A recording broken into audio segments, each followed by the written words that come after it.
The Michael Berry Show. If you go to miraculousfailure.blog, miraculousfailure.com, .blog, not .blog, it reads, about this blog, Miraculous Failure.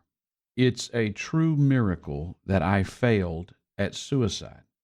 It has changed me for the better, and I am so thankful. I'm a survivor of a very serious suicide attempt that I was completely aware I was headed toward or doing. It was the result of depression caused by inability to cope with a lifetime of wrongs, combined with a completely ridiculous medication regimen. The doctors called it medication-induced psychosis. This caused bizarre behavior, loss of memory, a lot of 2016, and the attempt. I was hospitalized in ICU for 3 weeks and in physical rehab for 5 weeks. During the hospitalization, I was unconscious most of the time. Everything I had was failing, on dialysis, a ventilator, and an unreal amount of IV drips. My family and friends were asked to say goodbye to me several times. Each time I quickly returned to good vital signs, shocking the medical professionals. There were 7 episodes of near death during my hospitalization, each time with the same unexplainable, almost immediate recovery. The doctors all told me when I woke up there was no medical explanation for my survival, that it had to be a God thing, and I believe that. I am recovering, no longer on dialysis, getting stronger every day. All of my organs are working, and my mind is clear. It's like I'm a whole new person. I believe these posts are not just for depressed or suicidal people. Miraculousfailure.blog is the website. Terry Lucher is the woman who wrote those words, and she's our guest. Welcome. Hi. Hello. Tell me what was going on in your life when this happened in 2016. Well, the reason really doesn't matter, but it was a lifetime of family lies that finally came to the truth when I was 48, 49 years old, and I just couldn't handle it. I was very angry and obsessed with my anger, which made me depressed, and I didn't do anything to stop it. And what happened. I tried to kill myself. I'd been on different types of medications, and I'd been in a really nice, 30-day rehab a long time ago, which I learned a lot of things, but when I came home, I didn't do those things. And then when it all came to a head, I wound up in a psych hospital and with a psychiatrist that gave me some very crazy medications, none of which helped anything, only hurt. He put me on Ritalin because I couldn't sleep. He said and I couldn't sleep. He said if I took the Ritalin in the morning and at noon that it would make me tired and I would sleep. And it did work. But Ritalin is basically meth without the flammable chemical. So, that was bad. He put me on Thorazine because I had chronic tummy troubles.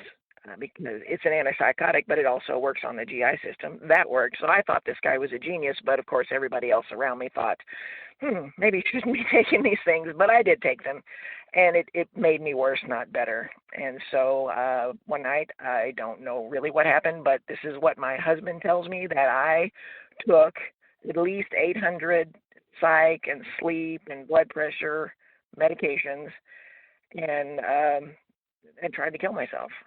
He figured out, I asked him for a divorce, which was crazy. And I guess that was a ruse to get me sleeping in the living room and him in the bedroom. And he finally figured out what was going on because he heard me, coughing and gagging, and we live way out in the country. And he, got the ambulance there. And 3 hours later, I'm at the hospital, almost dead. So, they did everything that they could at Huntsville to try to keep me alive, and I was there for a few days. And then I had to be taken to Memorial downtown, and they did everything they could to keep me alive, and it worked. I lived. I couldn't be happier about that. I can't. It's still hard for me to believe that it happened, but it did happen, and I'm so thankful that it didn't work. And there's really no reason that I am alive other than the fact that God saved me. Why? I don't know, but He did. And so I'm just so thankful. It's a miracle. So you have Read taken that it. that horrible Yeah. thing and started a blog, and in a sense, it's your ministry. I don't know if you use that word or not, to Yes. help other people. And what have you Well, found? I call it therapy. I mean, it's not an interactive blog. I don't, but several people have contacted me and said that it helped them, because what I guess I really want people to understand is what happened to me really wasn't a big deal. And I'm not talking about people who actually have a chemical imbalance, just talking about people who are depressed because something happened or they did something, something that they're obsessed about, and their life is going down the drain because of it. And see, that's the thing that depressed people do. It's kind of like drugs or alcohol. You get addicted to it. And just like drugs or alcohol, you start to feel bad, and instead of reversing the problem, you kind of just dig deeper into it. And it's terminal in all three cases.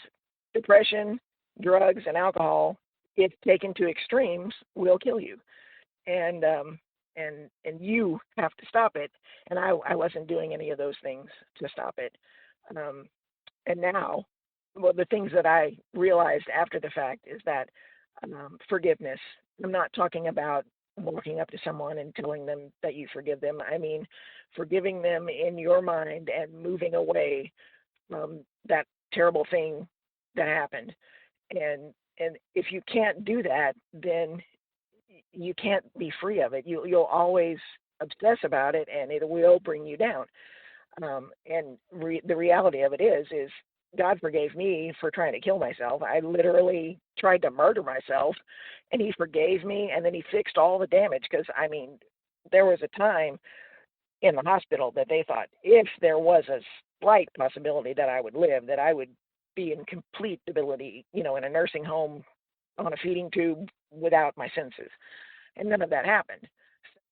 Well, Terry, there are horrible things that happen to people, even though, as you said, you were a part of making this happen to yourself. But I look at it as, what do you do as a result of it? Miraculousfailure.blog. Miraculousfailure.blog. And as promised, if you have a choking story you'd like to share, we'll hear them coming up. 713-999-1000. Dad, look at the stars. Mr. Marco Berry. Come on, George. Go to sleep. I can't. I'm too excited.